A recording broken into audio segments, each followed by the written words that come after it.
Hi everyone and welcome. Today I'm going to give my review of the first episode of Obi Wan Kenobi. The episode opens with a recap from the prequel trilogy. It then opens with us seeing a Jedi Master and some younglings in the Jedi Temple on Coruscant. We then see clone troopers attack. The Jedi Master helps defend the younglings. She is eventually killed, but the younglings manage to escape. We are assuming that one of the younglings will be Reva, but we may find this out as the series progresses.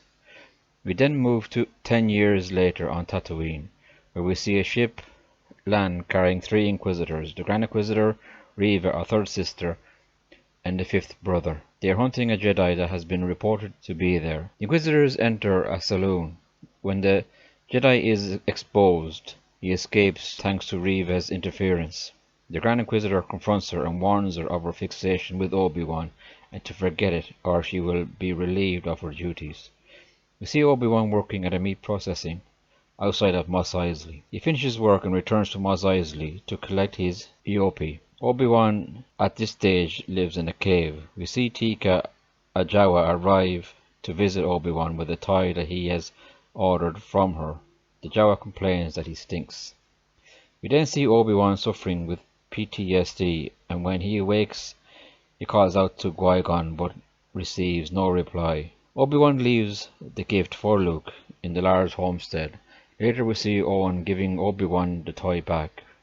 It would seem to me that Obi-Wan had kept the gift, as we see the same toy in Obi-Wan's house with Luke holding it in A New Hope. After he leaves the large homestead, we see he meets the Jedi from earlier in the episode seeking his help, but Obi-Wan tells him to leave and bury his lightsaber in the sand. Sadly, the Jedi, whose name is Nari, didn't heed his advice, and we find him hanging in the center of the city later in the episode. We then move to Alderaan, where we see Leia running in the woods and climbing a tree with her small droid Lola. She watches the ships take off. Her mother, the Queen, tells her off, as today of all days they have guests coming to visit who are her cousins. She leaves the Queen, but unknown to them, Leia is being observed. Back on Tatooine, we see Owen confronting Obi-Wan with the toy, and Obi-Wan says to him that the child must be trained, in which Owen says like he trained his father. This obviously hurts Obi-Wan. The Inquisitors return looking for the Jedi from earlier. Reva confronts Owen about seeing any Jedi. Reva says to all listening to tell her where the Jedi is or Owen and his family dies. The fifth brother warns her to stand down after she activates her lightsaber at Owen's neck. She does, and they both leave. Back on Alderaan, Leia's cousins arrive on Alderaan. It appears that Bail and Leia have a close bond with each other.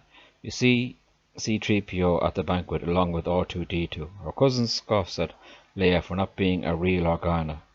Leia insults her cousin and is asked by her mother to apologize. She refuses, and it is up to Bail to talk with Leia. He mentions that he once thought of going after Purgles. We first see Purgles in the Rebel series, but when he grew older he joined the Senate, as she one day will. Leia says she is not a real Organa, but Bail says you are an Organa in every way. Leia runs back to the woods and a guard unit is sent to find her. She is confronted and chased by mercenaries and is captured. Back on Tatooine, we hear a communicator going off in Obi-Wan's cave, and it is Bail and the Queen requesting Obi-Wan's help to find their daughter. Obi-Wan refuses, as he wasn't the man he once was, and they should find someone else. Later on in the episode, when Obi-Wan arrives back at the cave, we see Bail Organa is inside. He informs Obi-Wan that she has been taken to Daiyu. Bail says in the past is the past, and that he couldn't save Anakin, but he can save her, and he is the only one he can trust to save her. On a ship over Daiyu, Leia is tied to a chair. She reactivates her droid Lola and asks her to untie her. One of the mercenaries walks in and grabs Lola and throws her to the ground, breaking her.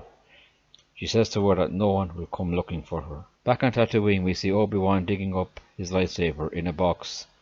It's not only his lightsaber, but that also of Anakin's as well. As we know from A New Hope, Obi-Wan gives it to Luke so he can begin his training. Back on the ship above Daiyu, we see a hologram of Reva talking to the mercenaries. We find that she is the one that organized the kidnapping in order to draw Obi-Wan out.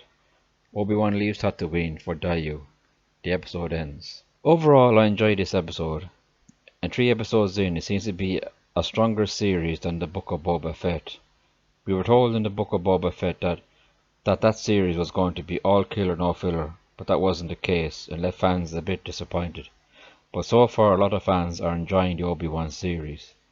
I think that Moses Ingram, who plays Reva, or the third sister, is excellent in this role, and is a strong-willed woman in this. I'm sure we will find out why she is so determined to find Obi-Wan later in the series.